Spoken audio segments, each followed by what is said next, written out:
Buenas tardes. Nuestro grupo está conformado por Olger David Arciniegas, Liliana Andrea Moreno Betancourt, Juliana Bracho y quien les habla, Ana Milady Flores.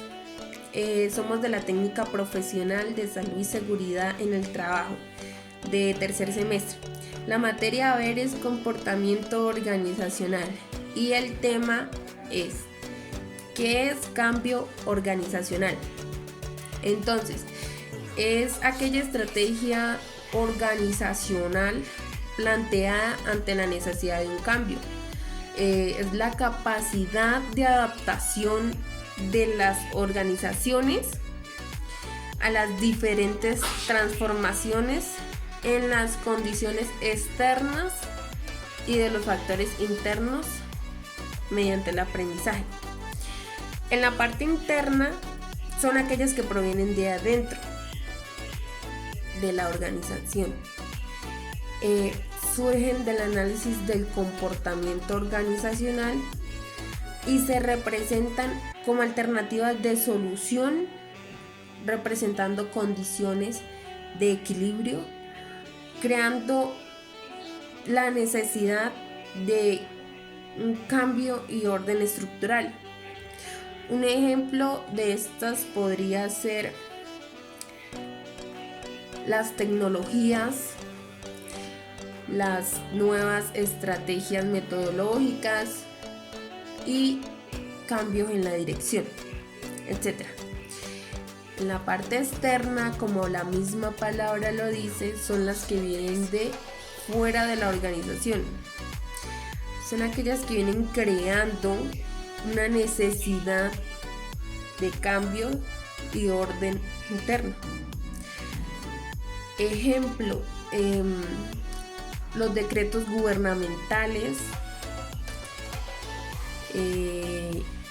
limitaciones en el ambiente y las normas de calidad. Mi nombre es Olger David Arciniegas Villamizar. A continuación les voy a seguir hablando acerca del comportamiento organizacional.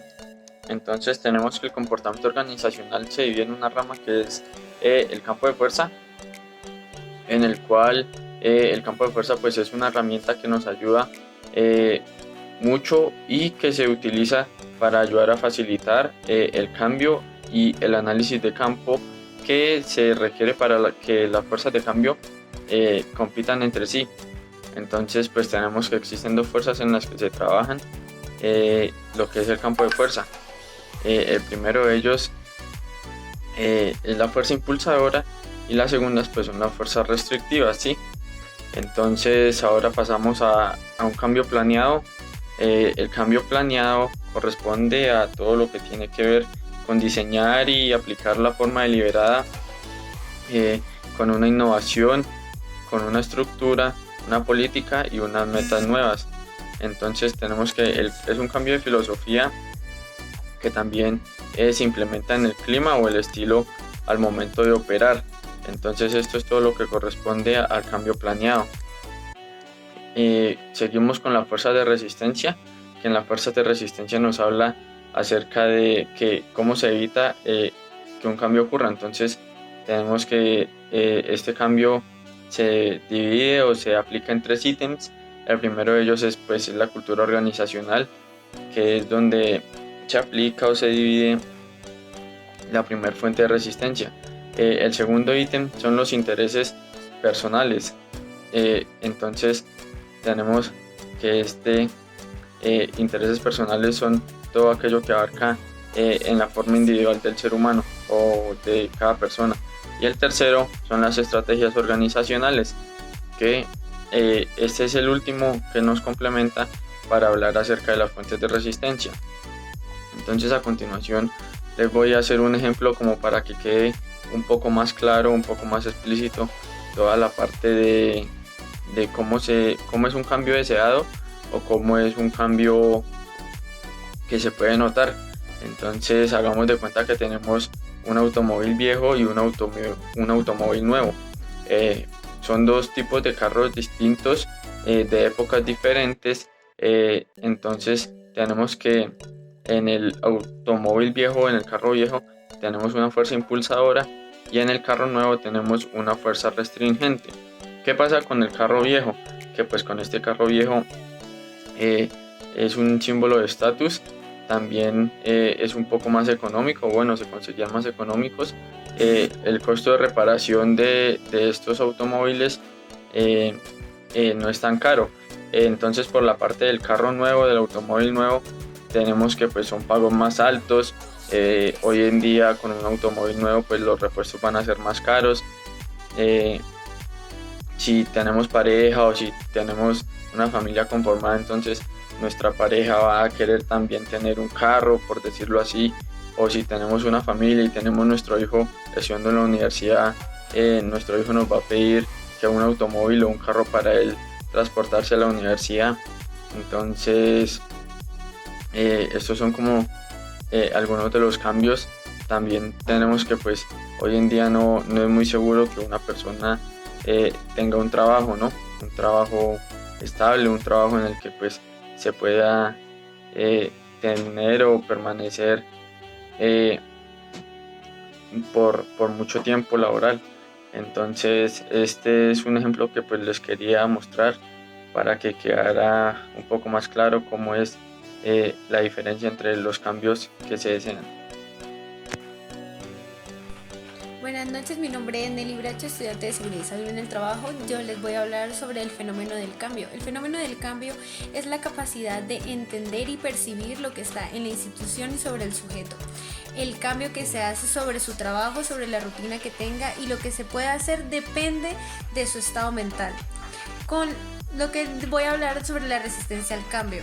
La resistencia al cambio ya tiene mucho que ver con lo que es la amenaza a la rutina. Cuando una persona ya se siente muy estresada, que piensa que no lo puede hacer, que no lo puede lograr, se necesitan muchas cosas básicas para poder tener una resistencia al cambio, ya que la persona está tan acostumbrada a utilizar y a vivir y a hacer cosas diarias que simplemente de un día para otro tener un cambio para ellas afecta mucho su situación mental, hasta físicamente. Por eso necesitamos entender lo que es la resistencia y el fenómeno. Por eso tenemos muchísimos métodos que se pueden utilizar a raíz de todo esto. Los métodos para manejar la resistencia al cambio sería la educación y la participación. Mientras más aprendamos del nuevo trabajo, más vamos a poder utilizar y aprender esos métodos. También podemos hablar de lo que es el apoyo y la interacción. Mientras más apoyo de las personas de nuestro trabajo tengamos, más nos podemos ir adaptando física como mental. También podemos hablar de lo que es el aprendizaje del trabajo. Mientras más sepamos de ese trabajo, nos podemos acostumbrar muchísimo más rápido a lo que necesitamos hacer. Estos métodos son muy fáciles y aplicables para todo tipo de trabajo. Se necesita mucha voluntad, se necesita mucha inteligencia emocional, porque simplemente salir de nuestra zona de confort no es fácil. Bueno, mi nombre es Liliana Andrea Moreno Betancourt. El día de hoy yo les voy a hablar sobre las características que existen en el cambio organizacional. Entonces, vemos que estos son algunos aspectos en los cuales se encuentran, que son técnicas basadas en el crecimiento o restauración de una empresa. También encontramos que toda organización tiene la necesidad de estar preparada para innovar en todas las áreas. Puede ser aplicado de forma departamental o sobre toda la compañía. Encontramos también unos cambios que no son solo de carácter operativo, sino que en ocasiones también se aplican en la parte de la ideología, los valores o la forma de conducción de la organización. Estos cambios no siempre son bien aceptados. Dichos cambios pueden ser graduales o radicales. Bueno, también encontramos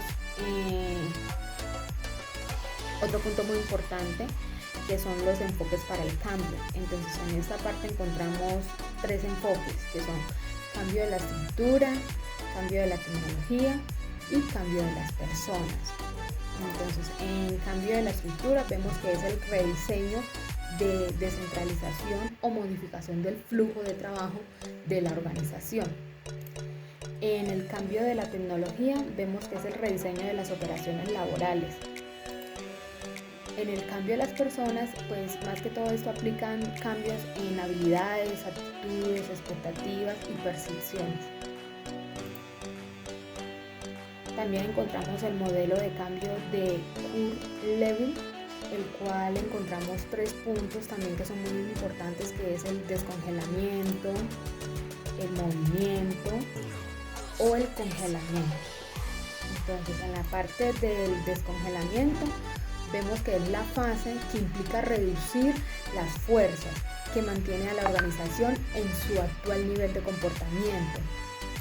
En la parte de movimiento vemos que consiste en desplazarse hacia un nuevo estado o nivel dentro de la organización con respecto a patrones de comportamiento o hábitos, lo cual eso significa el desarrollo de nuevos valores, en el cual encontramos hábitos de conducta y actitudes.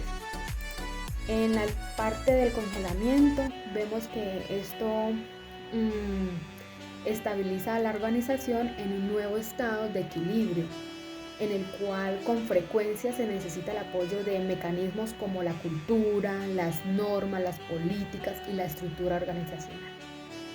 Gracias.